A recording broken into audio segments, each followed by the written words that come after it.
Hello there YouTubers, it's John again, just looking at a new project after I found this 18-inch Hulkbuster, which is absolutely massive.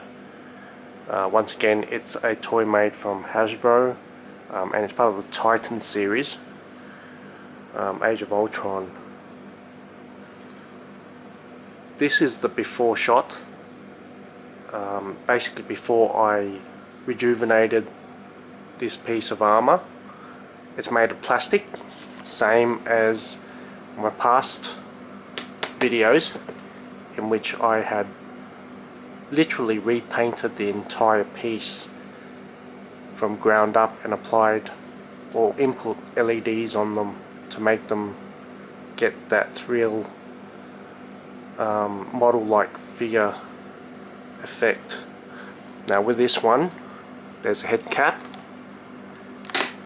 and it's supposed to case the Titan series 12-inch Iron Man figure, which I'll show you later,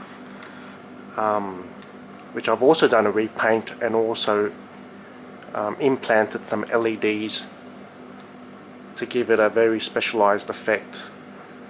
And literally these figures obviously can sit on mantelpiece where you can display them, maybe in the entertainment room or something, and that's my intent, to actually repimp and rejuvenate these to make them look really good, so that obviously they can be display pieces. Anyway, without further ado, I'll flip it around. My turnstile table will show you basically the end product of literally 3 days worth of very fine painting, and also prior to that another 2 days of base paint application, primer, and waiting for it to dry. So this is the end result. I'd had to refine my painting skills and really apply myself this time, because I had a lot more room to play with, so I could put the details in, because this is a much larger figure than the figures that I used to work on. I did 4 in the past, none of which were as detailed as this one, because this time it literally took me few days to actually finish this. And I must say, I started from 9 AM in the morning each day and finished off at around 3 PM in the afternoon. Did a lot of research and basically looked into the detail of some of the pictures you see on the web on what this Hulkbuster actually looks like, and then I actually saved a couple of pictures and started to apply bit by bit and piece by piece where all the detail should go. So on the arm, and also because the back's also been applied too, but because I've got to twist it around so I can show you guys. So there's the LEDs again. These are caps, by the way, caps which I put on. They're actually a series of 12 LED line lights which have these kind of like diamond shaped caps on them. And what I've done is, before I've painted, I've drilled holes throughout the whole figure, and then later on with a plastic gun I've actually stuck them on, one of those heat guns, and I've also applied super glue to actually fixate them in areas where obviously it doesn't get coverage. So if you look at it, I've applied enamel paint on these, but prior to that the red paint is actually car paint. There's a finish later on of just another enamel paint which is clear to give it that shining effect. Whilst I've seen other people also complete this particular figurine and repaint it, all the detail in black I've actually hand painted on, because the last time I did it I found it to be a little messy, and I don't like the look of it being too rustic. I actually wanted it to look pristine, shiny, like it came out of a new car showroom, and I like the clean finish look. I do like the rugged look, but sometimes it can get a bit too rugged and then it kind of ruins the actual figure. You get it new, you want to try and keep it new. Anyway, I'll just show you guys what I've done, and it actually looks quite good when you actually put the 12-inch figure in. So that's it there. What I've also done is repainted the gold. The gold actually, when it originally came, was a real odd colour, and with the enamel paint it actually brushed up quite well. If you open inside, the whole figure sits in there. So what I've also done is the arc reactor there, I've actually drilled a hole and applied another LED in there. So that's it painted there. So that's what the figure inside, the small 12-inch figure, looks like. With the interior, I've also repainted that, sprayed it silver, and then weathered it a little bit. And I used acrylic paint just to apply it on very, very faintly, and then just wipe it off. And that, all that detail in there actually literally is easy to just mark out. Internally, it actually took me a day to do the internal paints and application. Drying, acrylic paints dry relatively quickly, so that was done fairly easily. It was the outside that actually took a while. I've actually had to reshape and remold the figure literally by the paints that I've applied. Some of the bits I found were a bit too chunky on this figurine, so I've actually applied black paint in certain areas to actually give it a more defined look and a more streamlined look. I found this figure, because it encased the 12-inch figure, was very much, excuse the focuser, was very much a lot bulkier and chunkier. So to give it that better effect in which those smaller Hulkbusters in the past had, I've had to paint, see the crotch area there, right there. So I've just trimmed that off. So when you look at it, it still has the same effect, but it's not as thick there in the crotch area as where it should be.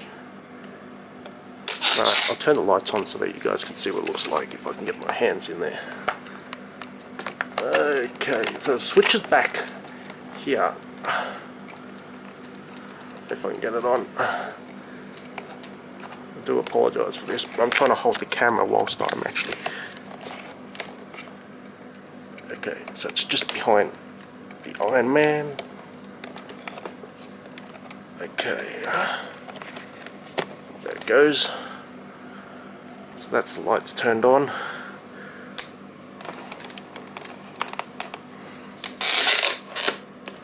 There. So there, LEDs on the eyes. Center arc reactor piece. 4 arc reactors here actually, sorry. I've also applied ones where the hand is. If I can get the camera to focus. Hand piece. So yeah. Focus, focus, focus. So that's what it looks like. And when you turn it around, that's it there as well. So you got literally 6 LEDs around the back, coming down. You've got 2 LEDs just where the 2 legs, calf portion is, calf muscle portion. Then also underneath I've also applied LEDs, so you can see. And I've weathered the bottom and base of this Hulkbuster too. Okay, see all this? That's painted on detail. Painted on detail. Yeah, did a lot of fixing up along the way, because when you hand paint anything, those details take forever to get right. Okay, so that's that one. Not only does that light up, the headpiece of this also lights up. I'll just get to show you. So that switches down here. That's the centerpiece. So that's LED. There's separate LED switches for those. So basically, that's what it looks like. I'll show if I can get to focus again. Focus, focus, focus. There we go. And if I open it, there's the head. Compare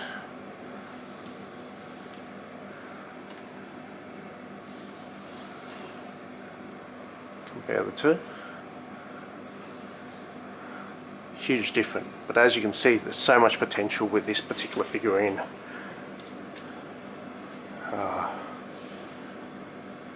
Yeah.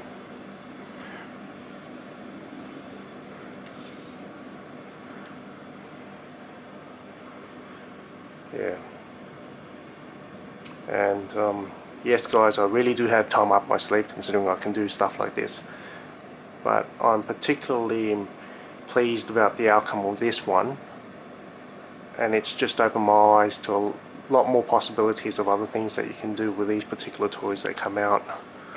They are a bit on the expensive side. I am here in Australia and they cost a fair bit.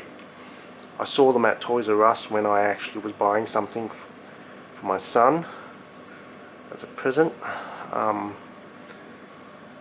and I thought this would be a challenge, and it turned out quite well. Yeah. So that's it. If anyone has any questions or wants to pursue the same project I have as well, please don't hesitate to ask me if you need any tips on how I went about doing it. Still, I'm not yet experienced in terms of doing segmentations of basically how I went about doing it, but I'm working on it at the moment for a subscriber who wants to know how I've inputted the LEDs. So I'll be starting again to repaint and rebuild one of the smaller Hulkbusters from the Hasbro range interactive to assist the gentleman that actually wanted to know how to input the LEDs. So that'll be in the next couple of videos and I'll see how it go. But yeah, thanks for watching guys. Take care.